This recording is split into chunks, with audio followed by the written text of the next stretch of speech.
Maliyɛnw an ka foli ani tanu o bɛ aw bɛɛ lajɛlen ɲɛ a mana kɛ diɲɛ fan fan k'a fɔ aw bɛɛ ye a y'a bisimila ka émission préférée kɔnɔ espace de vérité émission min bɛ animé ni a balimakɛ a n'aw denkɛ ye Mamadu Sidibe alias Gandi Maliyɛn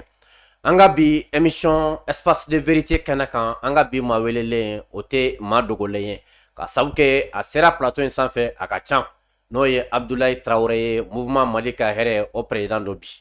An ye Abdulayi wele ka na bi an bɛ sigi ka baro kɛ jamana actualitéw kan thème mun don thème nafa bonya kama an bɛ min ɲini aw fɛ o ye ka émission ka commenter ka partager ani ka aimer nka sani ka kuma di Abdulayi ma bamananw b'a fɔ wani tɛ san sɔrɔ juru kɔ n bɛ an dɛmɛbaga bɛɛ lajɛlen fɔ mun bɛ ka émission in lamɛn mun b'a partager mun b'a aimer mun b'a commenter an ka sponsor officiels an bɛ u bɛɛ lajɛlen fɔ. A fɔlɔfɔlɔ o ye Bama Dramera ye ale ye Prodi Gadan PDG ba ye n'an bɔra Bama Dramera la an bɛ se agent de voyage Al Omra ma agent de voyage Al Omra iju ani umra ko o ɲuman ta ka aw ɲuman segin ala ta kɔfɛ aw bɛ se ka aw jigi da agent de voyage Al Omra kan n'an bɔra agent de voyage Al Omra la boisson énergétique Iber an yɛrɛ bɛ min ka énergie sɔrɔ kosɛbɛ ka se ka nisɔndiya ani galabu kɛnɛ min bɛ émission daminɛ an n'o galabu kɛnɛ in de b'a ban ka sabu kɛ Iberi n'an bɔra ye Musar Douceur maaw fana an ka foli bɛ u bɛɛ lajɛlen ye ka Musar ɲɛnamaw ɲini k'a di an ma an ka yira jamana kɔnɔdenw na a Musar ka ɲi kosɛbɛ nin de bɛ awa an yɛrɛ ka mobili kɔnɔ n'a Musar kɔni kɛ b'i bolo bureau kɔnɔ mobili kɔnɔ soit awa i ka so kɔnɔ a Musar ka ɲi kosɛbɛ an balimaw ni an bɔra olu la an y'a fɔ aw ye an ka sirifukɛ Sek Serif Jami Aidara k'a ni danaya ani layidu time a ye layidu kan min ta an ye a ko an ma Gandi kalo kalo n bɛ saga kelen de ma i k'a don furu la k'i yɛrɛ nisɔndiya n'a ye i n'i ka équipe bɛɛ lajɛlen kunna sini a ye an wele a ye sagajigi falen di an ma ko an ka a don furu la aw b'a dɔn nin t'a a siɲɛ fɔlɔ ye nin y'a siɲɛ caman ye sirifukɛ an b'a fɔ an n'a ye ɲɔgɔn dɔn danaya min kan o ye a ka kabako fura ye kabako fura in maa mun ye kabako fura in ta u ko kabako bɛ fura in na ko ka sabu kɛ ko ni jugu bɛ bana la ala ta kɔfɛ ko kabako fura de bana jugu ye ni maa min mako bɛ a ka kabako fura la a bɛ se ka weleli kɛ 78 78 03 03 ni an bɔra o yɔrɔ la an ka sponsor baw mun fana bɛ yen a sponsor ba dɔ ye ABK Solar maaw ye panneau batterie lampadaire aw kɛra maa caman ye mun ye an ɲininka k'a fɔ ko ko lithium ko kuma fɔra ko aw y'a mɛn ko lithium k'a bɛ se ka kɛ batterie ye siga foyi t'a la ABK Solar maaw u bɛ lithium yɛlɛma ka kɛ batterie ye batterie ɲɛnama yɛrɛ panneau bɛ u bolo batterie bɛ u bolo lampadaire a bɛɛ lajɛlen bɛ sɔrɔ ABK Solar maaw fɛ n'a b'a fɛ ka ABK Solar maaw wele a bɛ se ka u wele 79 11 73 16 soit 66 05 40 05 ABK Solar maaw tɛmɛlen kɔfɛ ani Ɲala Immobilier y'a jateminɛ k'a fɔ degun caman bɛ ka jamana kɔnɔdenw sɔrɔ ka sabu kɛ dugukolo ko ye min na u bɛ se k'u ka wari d'u ma mais k'a fɔ aw bɛɛ lajɛlen Ɲala Immobilier papier min b'u bolo u ka papier bɛ titre foncier de papier wɛrɛ t'u bolo papier ninnu bɛ titre foncier de ICO fana b'u bolo mun bɛ se ka baara in jateminɛ kosɛbɛ a bɛ se ka kɛ ɲɛ kɔnɔla la cogoya min na ni aw mago bɛ Ɲala Immobilier mɔgɔw la a bɛ se k'u wele 76 45 76 88 ni an bɔra o yɔrɔ la Ba Motor Mali a kuma lasurunya n'a ye bɛɛ min ye Ba Motor Mali olu ye pièce feerelaba ye Mali kɔnɔ u bɛ pièces feere remorque pièces ben pièces blindé pièces ka taa se sɔrɔsiw ka minɛn ninnu bɛɛ lajɛlen ma sɔrɔsiw bɛ baara kɛ ni blindé ninnu min ye ani remorque ninnu ni fɛn ninnu a bɛɛ pièces bɛ sɔrɔ u bolo ye ni maa min mako bɛ nin mobiliba ninnu pièces la a ma se aw ka déplacer ka bɔ Mali kɔnɔ ka taa Mali kɔfɛ k'aw bɛ nin minɛn ninnu ɲini nin bɛɛ lajɛlen bɛ sɔrɔ Ba Motor mɔgɔw fɛ u ka boutique la u ka boutique filɛ nin ye awa Yirimajɔ 26 mars phase yɛrɛ la a bɛ se ka weleli kɛ 66 73 33 33 66 73 33 33 soit 78 93 33 33 an b'a fɔ aw ye a y'a bisimila ka émission préférée sanfɛ espace de vérité n'o ye tiɲɛ kɛnɛ an bɛ taa an ka conseil fan fɛ sɔɔni an bɛ segin ka na don émission kɔnɔna la o tuma an ka se an yɛrɛ la an tun bɛ farajiw ka mara kɔnɔ i balo kun ye mun ye i na kun ye mun ye karamɔgɔ o ye mɔgɔ min a kan ka bonya jamana kɔnɔ dalen bɛ ko kelen min na o ye ala ye kelen ye siga t'a la n dalen b'o la ala ye maa min ci ka ke hina ye ka ɲɛsi danfɛn bɛɛ lajɛlen ma n'o ye alakira ye sallallahu alayhi wa sallam. fɛn o fɛn diɲɛna n'a gɛlɛyara ni sigi ka kuma sɛbɛ nana an dalen b'a la k'o bi nɔgɔya. an ka bɛn de ye duniya dibaraso ye. solution fila t'a la dɛ, soit an bɛ jɛ an bɛ sɔn ɲɔgɔn an tɛ ɲɔgɔn kɔ jamana bɛ taa ɲɛ, soit an bɛ kɛlɛ kɛ an bɛ fɔrɔfɔ ɲɔgɔn kɔ jamana ko a bɛ ɲagami. ala k'an kisi k'an tanga o ma. an tɛ se ka sigi.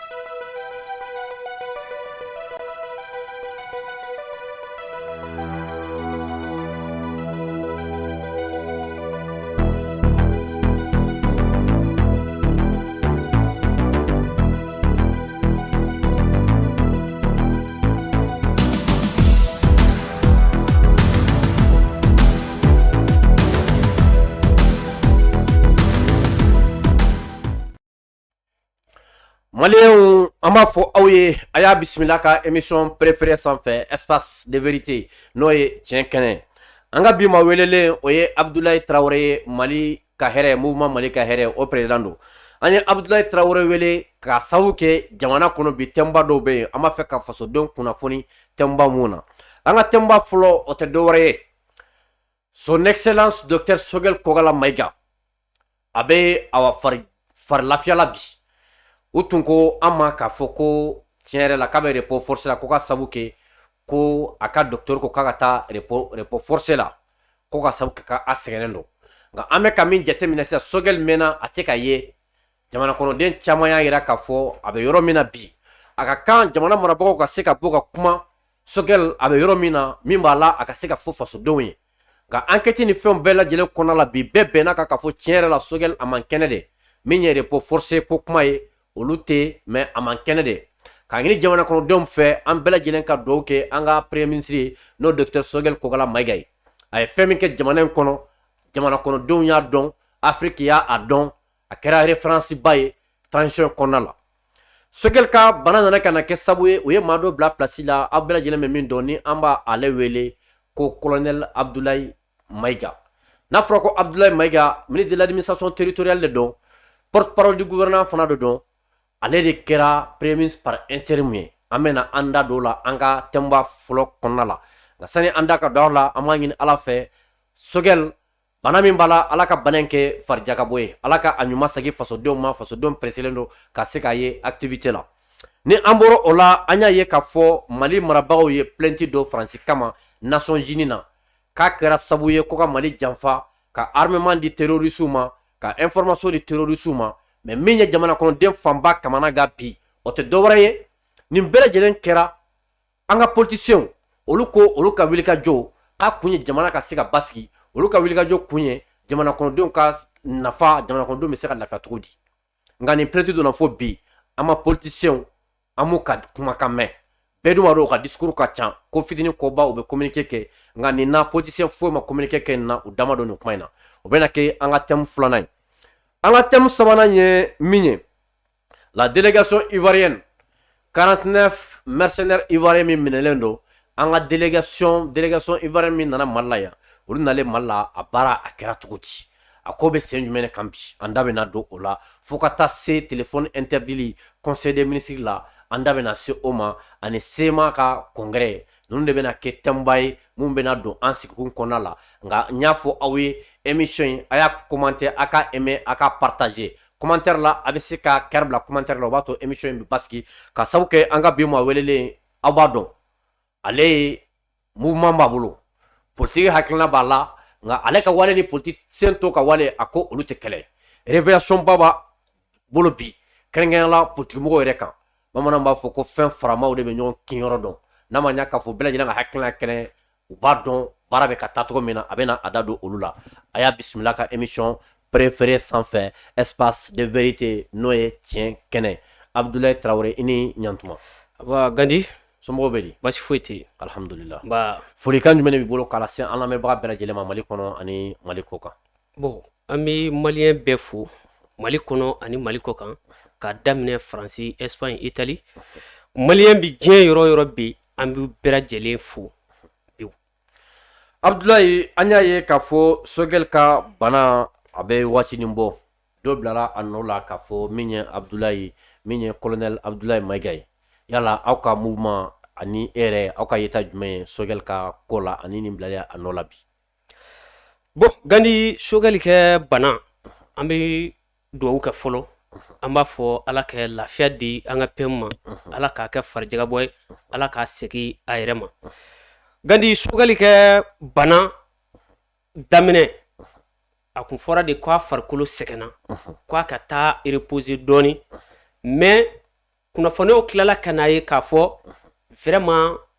sɛgɛn min kɛra a kɛra sababu ye ka tila ka na ni bana wɛrɛ ye a la donc n'o o kɛra i bi diyagoya de kɛ i da fɔlɔ pour que i ka traitement ka kɛ yani lafiya ka na donc o de kɔnɔna la o y'a to jamana ɲɛmɔgɔw fana y'a lajɛ premier ministre tɛ yen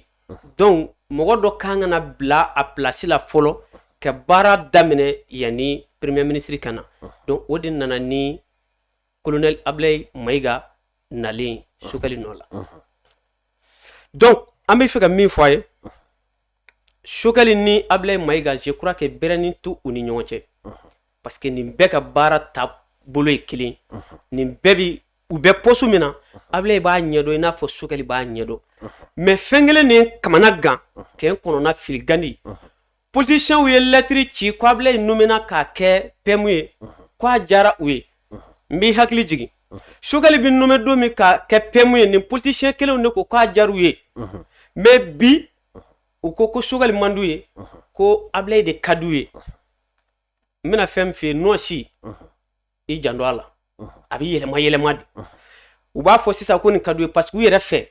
ni nalen min filɛ k'u bɛna don gouvernement de kɔnɔ u bɛna don gouvernement kɔnɔ o hakili sigi ayi u tɛna don dɛ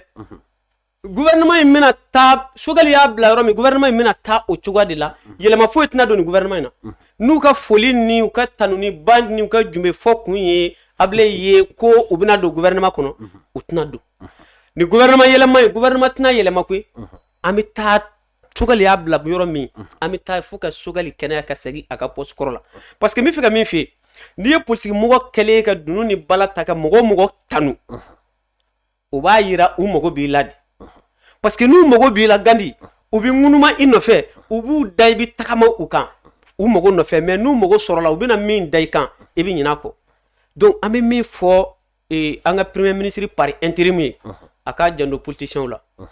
fɛlɛ b'u bolo wa u fɛlɛ ka bon maa minnu n'o fɛlɛtigiw de don a k'a janto la u tɛ maa si tanu gansan Sogɛl u ye tanu caman fɔ ko a ka hakili to yɔrɔ ninnu na dɔrɔn ninnu ye Sogɛl u ye tanu dɔw da Sogɛl kan olu video bɛ mɔgɔw bolo kumakanw bɛ yen mais u n'o tiɲɛna ɲɔgɔn ye cogo di parce que olu mago bɛ min na an k'a cɛ kɛ ka bɔrɛ kɔnɔ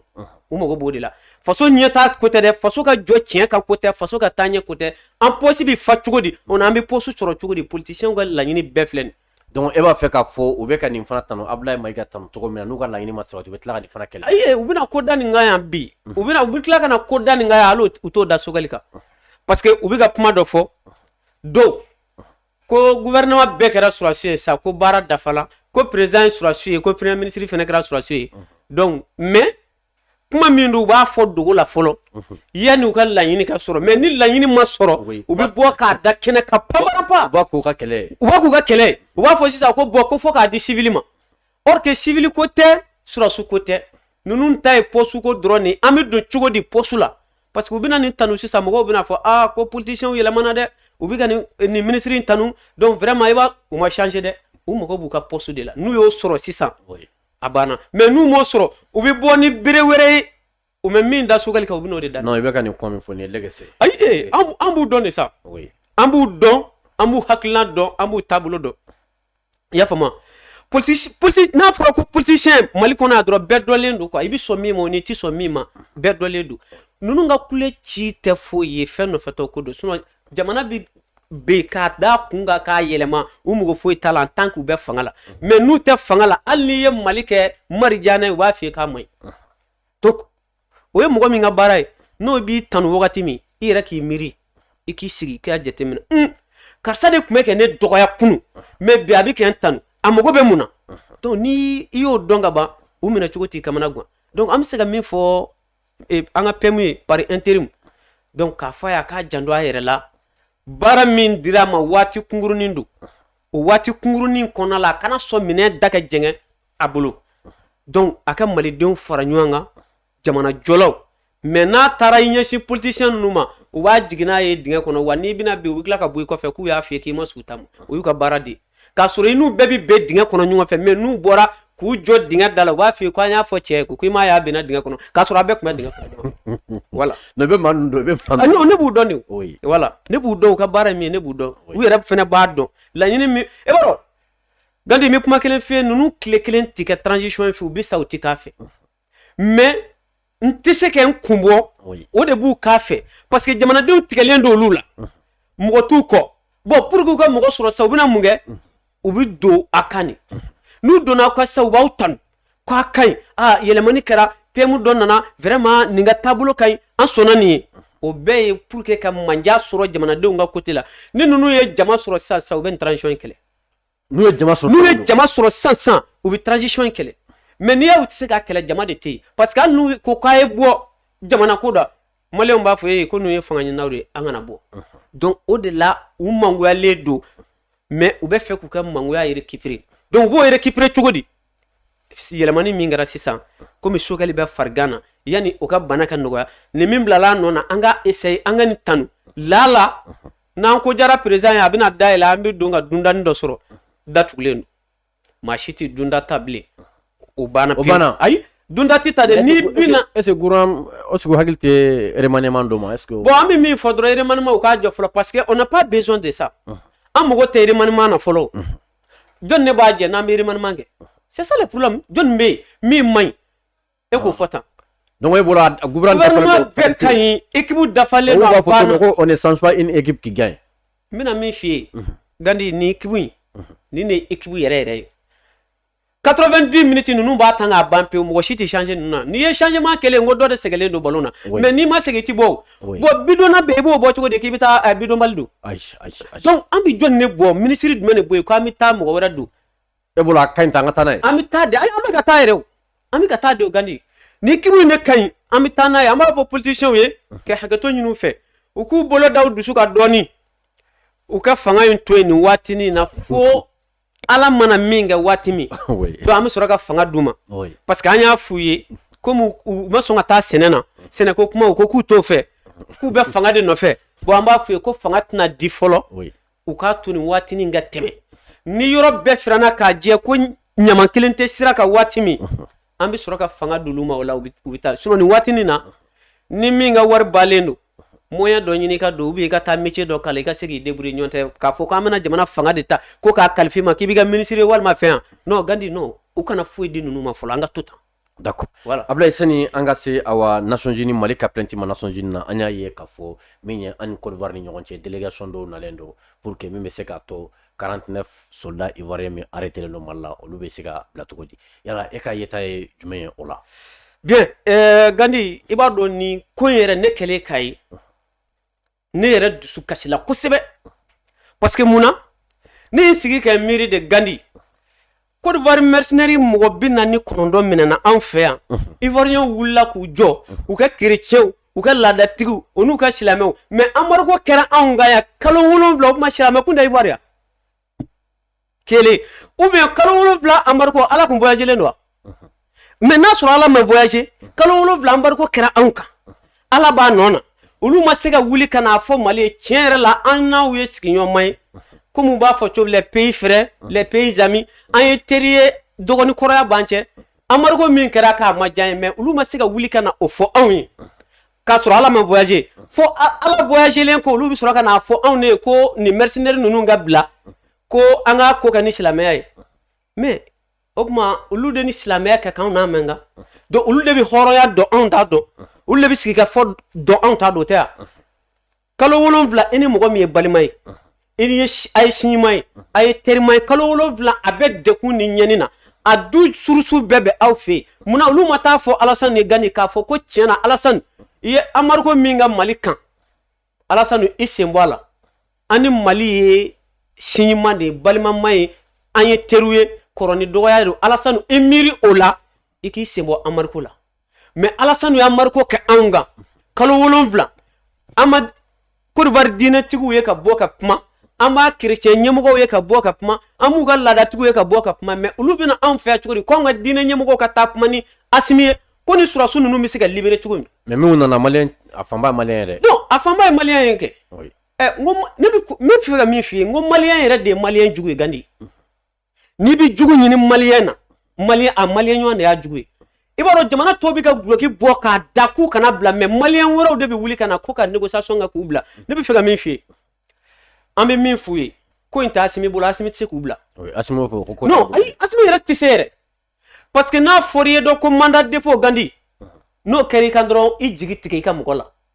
non ayi kana sugu la dɛ parce que munna ni teri ye ministre ye a tɛ se ka ko dilan bilen ni teri ye président a tɛ se ka ko dilan bilen parce que munna les justice est indépendant ni procureur ye mandat da i ka Gandi k'i bila ka taa kaso la kalo 3 walima kalo 6 n'o mɛn ban i t'i bila président bɛ se ka min kɛ i b'a dɔn ka delili kɛ n'u sɔnna président ka deli ma komi ale y'u bɛɛ ka ɲɛmɔgɔya bonya kama u bɛ se ka président bonya k'a fɔ a président e yɛrɛ y'i da don a la a kun kan ka kalo 6 de kɛ an ye kalo 3 tigɛ ka bɔ a la président bɛ se k'u deli halisa k'a fɔ a ye ɲɛ ma a kɛ kalo 5 bɔ a la a kɛ kalo 1 ka juru ye a la ne yɛrɛ kama o bɛ se ka kɛ mais juge fɛ ni procureur ye i bila ka taa kaso la ka papier de juge ma procureur min yɛrɛ y'i bila ka to o tɛ se k'i labila bilen a bɛ juge de bolo donc mercenaire ninnu ko ka ko bɛ juge de bolo Asimi tɛ se diinɛ ɲɛmɔgɔ tɛ se chrétien ɲɛmɔgɔ tɛ se bilen a bɛ justice de bolo juge de bɛ se k'i bila parce que olu de y'i bila ka taa kaso la bon an bɛna min f'u ye anw ka jamana ye fɛn dɔ de ɲini Alasani fɛ ni Alasani sɔnn'o ma hali bi Gandi a ka mɔgɔw bɛ bila o jumɛn an ko a ma a ka bɔ ka yafa ɲini a ye min kɛ a k'a fɔ a jo t'a la a nimisara a seginna a kɔ an bɛ yafa ma kelen an ka tiɲɛnikɛla minnu b'a fɛ minnu ye faso nafolo bɛɛ dun ka tila ka mɔɔw sara k'u kana fanga dafiri olu maralen don a bolo a k'u bila ka na an ka justice mago b'u la an k'u kiiri k'an ka wari dɔ sɔrɔ u bolo a k'olu bila ka na kelen a ka tila ka Mali dɛmɛ an bɛ crise min na an bɛ se ka bɔ a la cogo di ni 3 de ɲinina Alasani fɛ e b'a dɔn Alasani ye min bɔ ko Asimi nana fanga la ni mugu ni kisɛ de ko ale elila de k'ale tɛ se ka taa yafa ɲini o fɛ an b'ale ɲininka ale elila cogo di namara ni janfa ngo maliyɛnw de voté la ale ye k'ale eli ɲɔn tɛ ale 2011 ale ni Babo to ɲɔgɔn na ngo ale sigila fanga na k'a to hôtel kɔnɔ Asimi ma sigi fanga na k'a to hôtel kɔnɔ dɛ Asimi sigila fanga na k'a to kuluba de mais ale sigila de hôtel kɔnɔna la président y'a muso kɔrɔ a ka hôtel kun bɛ a kun bɛ y'a muso kɔrɔ de Babo bɛ palais la ale bɛ hôtel kɔnɔ sukan fɔ la ko ale elila ko Asimi ma eli bon comme a ko k'a tɛ yafa ɲini an fana b'a fɔ a ye a ka surasiw bɔ u t'i bila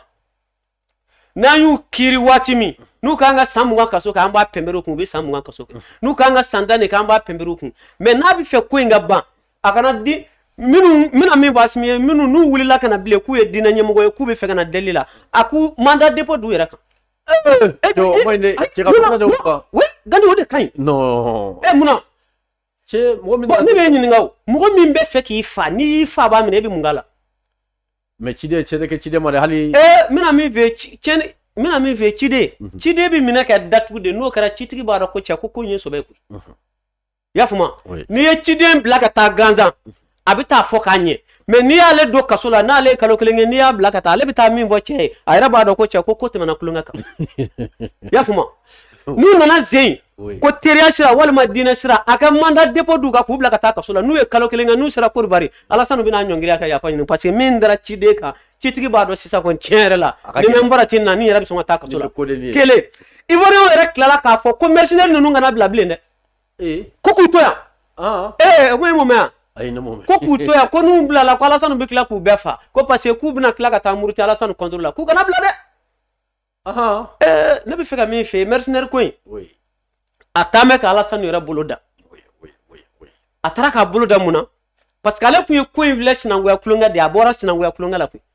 k'i da y'a muso kɔrɔ ka bière botoli 1 don i da la k'o min k'o ba k'o sigi tabali kan ko a y'u bila sans délai o banna koyi ayi non sans délai ko kuma fɔ minɛ sans délai yɛrɛ tɛ bilen dɛ a bɛ ɲɛ ma de k'u bila a kɛra 100 jours ye sisan bon mais Asimi ye sira min d'ale ma wallahi ni ne yɛrɛ don ne tun t'o sira di ne kɛlɛ kɛ mercenaire ninnu minɛ ne tun b'u faga de wallahi ne tun b'u bɛɛ jɔ maa fa gende la ka mugu c'u la mais i b'a dɔn Asimi ye mɔgɔ min ye hina ba dusukuna o de la yu mine ku gardi ka kila ka wele ka fay mais ay proposition mi nga obi kena ka nga mo bi bulo mi be fike nga jamana dafira bi bulo ngui ma blakana mbi ka cheni ngala obla e siga bo mo tude ko e bi ta mo do kulo e bi bana munu nana ko ala sanum ko ka muci de ko ka muci a fa de ka muci munu nana dina ko sirala ala sanum ko ka muci wa fengelen digala ne la ka tema beka anga o conseil mo sona ka saga fa yu anga bashi du ku kono fa ka bo so cho digala ne la de o conseil mo saga fa saga fa ro e mu ye kusukusu duna u ye kusukusu dunga che ku fa ka kla ka bo so mi ma bene ma de e cheni ngala ba mulu ma blaka kla ka na kono fa anga saga sugula non manya amanya de oui nunu mi mena de ku datu folo donc angu soro ka tonye soro donc ne bi mi fo o conseil ni mo ma nana blew na fe ku ka ta kuma ni mercenaire ko ina u ka fu ku datal ulu e dina nyamawde ni dina ko nana ambi faruka ambo keleke nu ka yoro mi mai dina ko lambo lakle ni tu seguru ka dina pie mi na ambi keleke bi lakle mais ni jamana ko nana dina ko kuma te blinde parce que nunu be fekana jamana dafridi u minana do dina joro fo tola silama era sharala ni mabini fa ni asuri ba fa silama sharala obiba ni sarai nidi mbini fa gandi ni ne era sura ne fa bana donc nunu kunana fali mingama ko mu era sura la ko mu mefa mais au conseil ka dabo na pep ni do conseil ka barai abana u ka ta fo alasanwe na ba era ma aka avion ta kana président mi parler la comme akoko nana muguni kisere la ko mi kuluba da tit président mi no atita ma fe e ba sori fe ani voilà nimbatu amedon anga troisième thème konala anga troisième thème o te do wara ye sema boraka ka congrès minke 600 kidal kono yala e bolo ni sema ka congrès ni yake wachewa voilà donc nya fi gandi sema ka congrès ni yake wati parce que muna et sema fleni ou menacele ne do 600 parce que muna sema basile do ko akol d'argent mi la oni maltia ka bi ni ka 190 bo ko datika do apmala parce que datika do la muna parce que wa do mo munum be fangala ulu mo bi fendo de la mais sema ka bo ka kongere ke sema fene mo bi fendo de la parce que sema menacele ne do gandi a menacer muna parce que sema ba do mali matériel mi sur ni wati labayna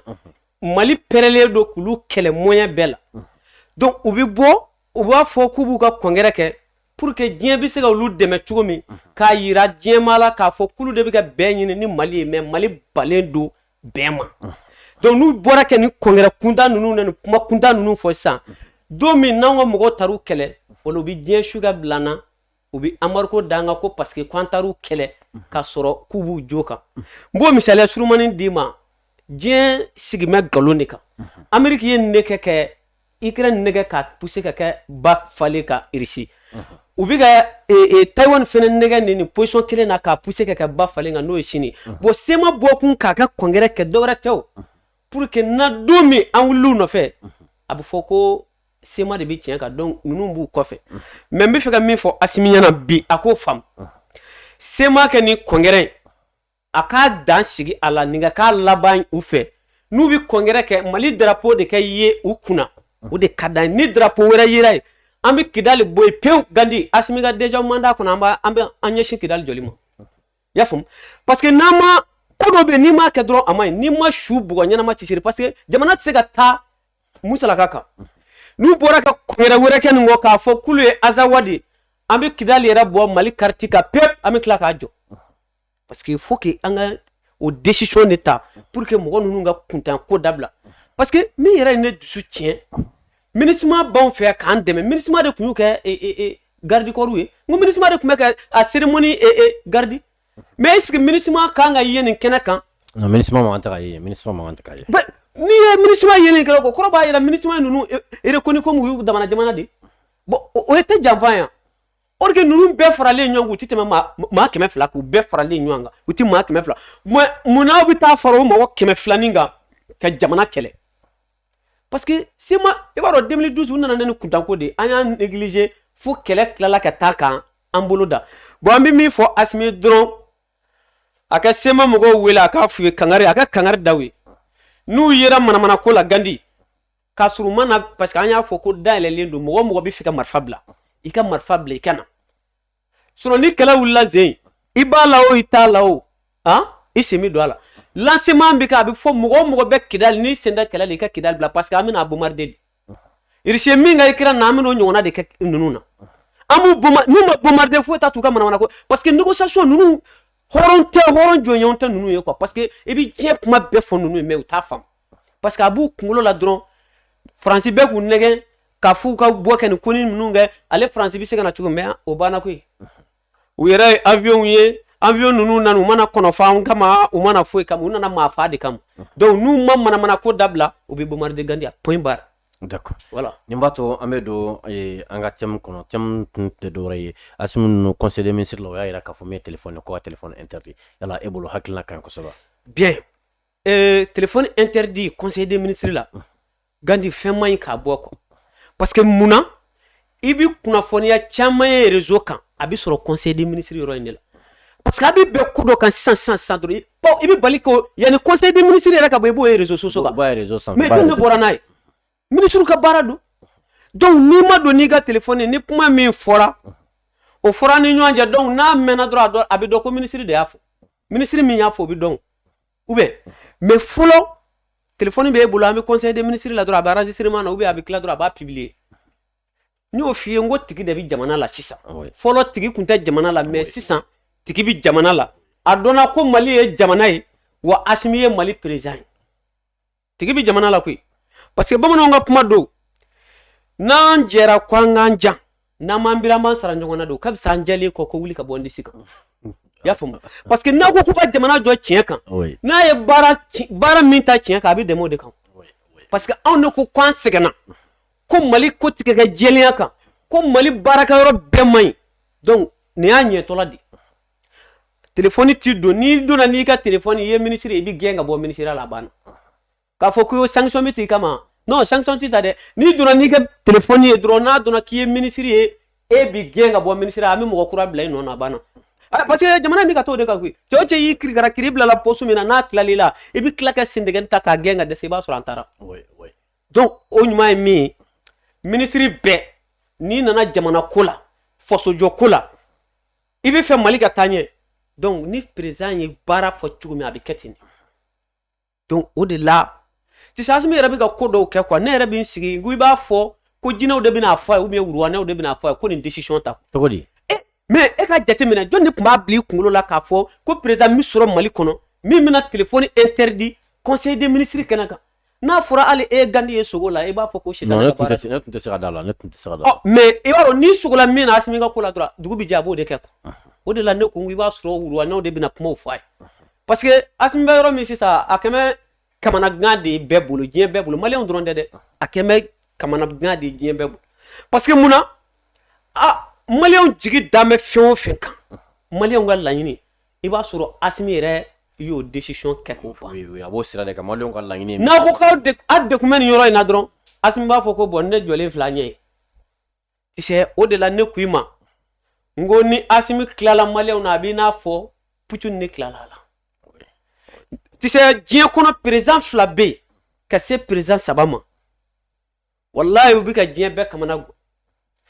o président fɔlɔ o ye Putin ye o ni Siniwaw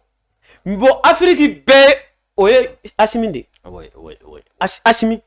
Afiriki yɛrɛ bɛɛ k'i sigi ko tellement Asimi nana cogo di parce que maa min kun dɔnlen tɛ yɛrɛ mais i b'a dɔn a nana dɔrɔn ka n'a yira ko jamanajɔ tɛ suya ko ye jinɛmɔrɔ tɛ parce que politiciens kun ye jamanajɔ kɛ suya ko ni jinɛmɔrɔya ko de an yɛrɛ kɔni fɛ n'i sigila kulubasɛsi kɔnɔ ka ban dɔrɔn ko i nabaralama de bɛ yen i tɛ se ka foyi ka ja nkalon don mais ale nana a y'a yira n na k'a fɔ ko jamana yɛrɛ bɛ jɔ de tiɲɛ kan ani tilennenya n'i ye min fɔ i da la i ka se k'a kɛ jamanajɔ banna mais kana nkalon tigɛ mɔgɔw ye parce que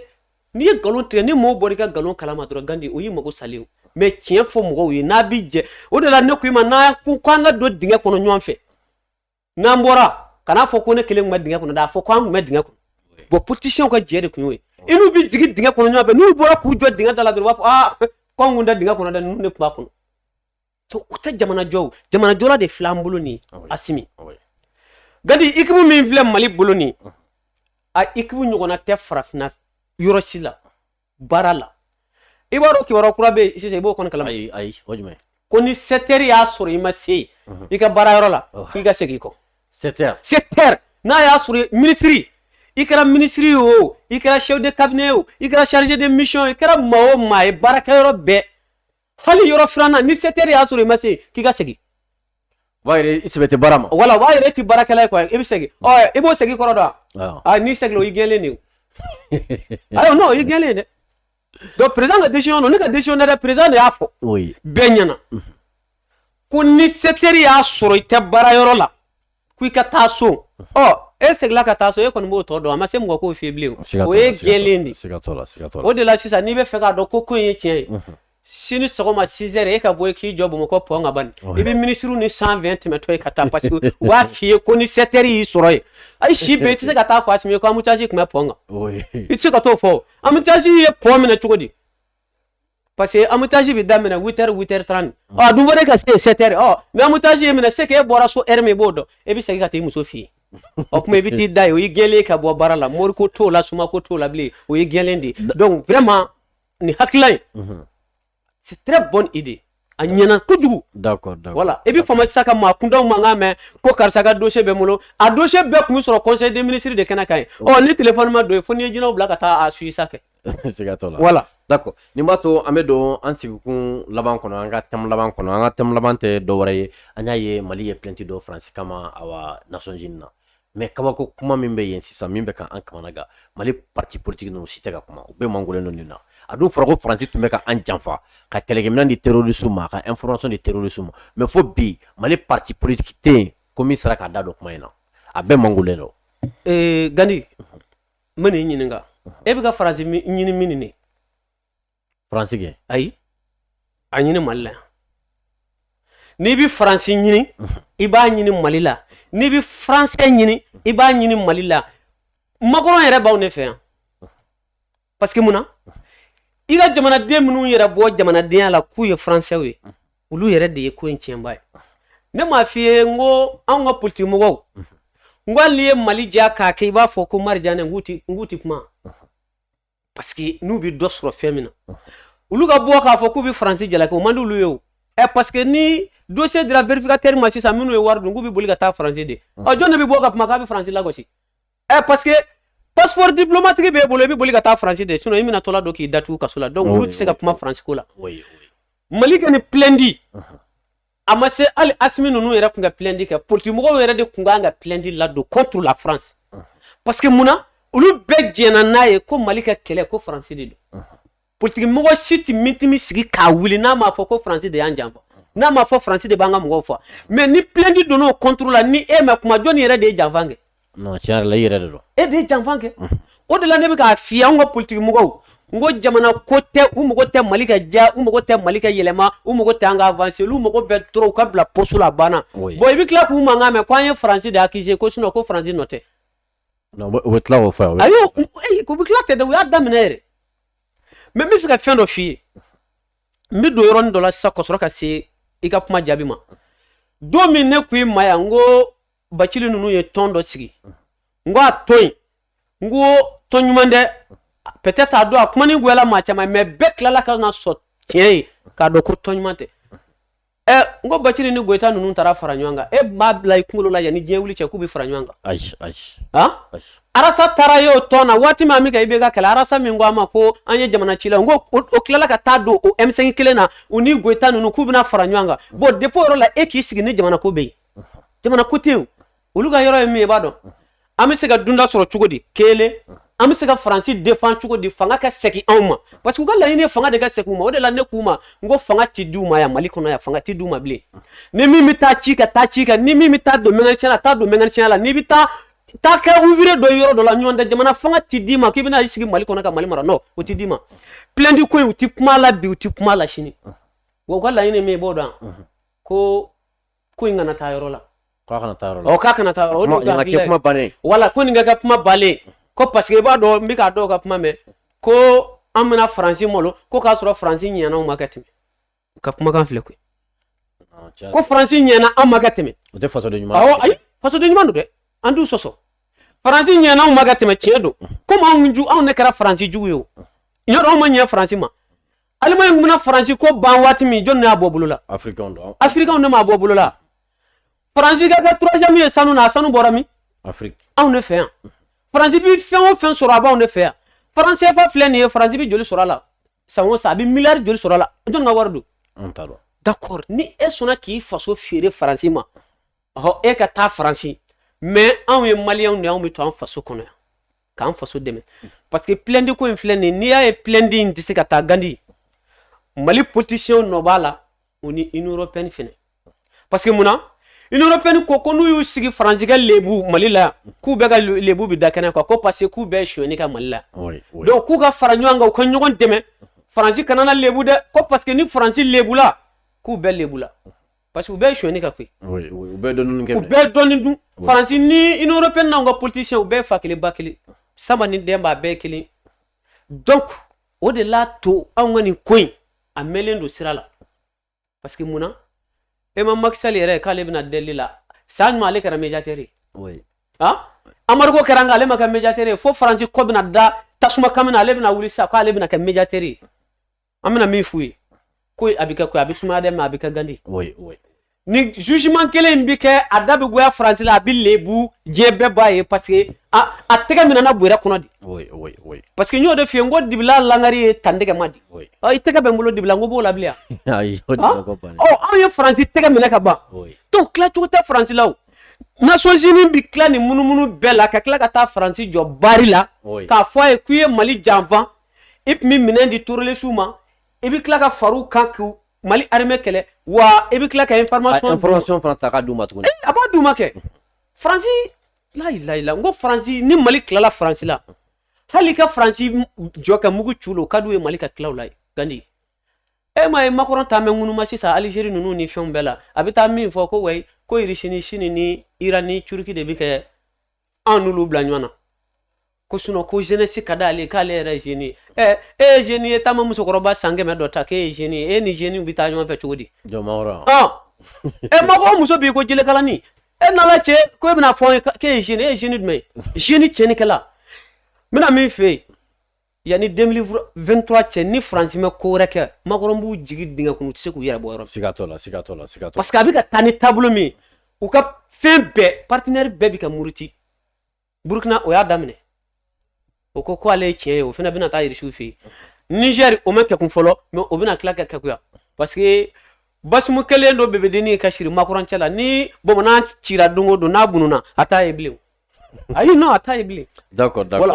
donc nin b'a to an bɛ se an ka fɛn kuncɛyɔrɔ ma yala faranga dɔ b'i bolo ani ka kuma kuncɛ kuma wa bon faranga min bɛ n bolo toujours gandi o ye n ka appel kɔrɔ ye n b'o lase maliyɛnw ye n ti sɛgɛn o la n ti ɲinɛ o la k'a fɔ Asimi a bɛ se ka kɛ candidat ye cogo di a b'o labɛn na an b'o labɛn na je crois que a baaraw commission min sigila a baara labɛnni kama u ye lettre min bɔ u ko k'an bɛna lancement fɔlɔ kɛ le 23 septembre u ye min fɔ an ye pour que ka Asimi yɛrɛ kɛ candidature ka lancement fɔlɔ kɛ diɲɛ bɛɛ kɛ bɔ a kalama k'a fɔ tiɲɛ yɛrɛ la 2024 Asimi ye candidat ye ayi kana sugu la n y'o f'i ye n bɛ segin o kan parce que a bɛ se ka k'a duti b'i la ni fanga in bɛna di politicien ma se o kɔni o b'i kunkolo la pewu ni mandat in banna k'a sɔrɔ an ma se ka élection organiser an bɛ san 5 wɛrɛ di Asimi ma a bɛ tɛmɛ n'a ye an di jamana in di politicien foyi ma an bɛ min fɔ maliyɛn bɛɛ dɔrɔn bɛɛ k'an i bolo fara an kan an k'an tɛgɛ di ɲɔgɔn ma an ka Asimi dɛmɛ a ka se ka kɛ candidat ye o la an mago bɛ lafiya min na an bɛ lafiya sɔrɔ donc n bɛ maliyɛn bɛɛ fo ka mouvement Mali ka hɛrɛ tɔnden bɛɛ fo donc ani tɔn minnu farala an kan an pa mɔgɔw n b'u bɛɛ lajɛlen fo ani Mali ɲɛta o fɛnɛ olu farala an kan an b'u fo plateforme à l'organisation olu farala an kan an b'u bɛɛ fo ka tila ka maliyɛn diaspora bɛɛ fo kɛrɛnkɛrɛnnen la Lasini Siribe Espagne an b'a fo nin kɛnɛ ka gandi u k'a ma ko nin baara in u jɔlen don a kɔrɔ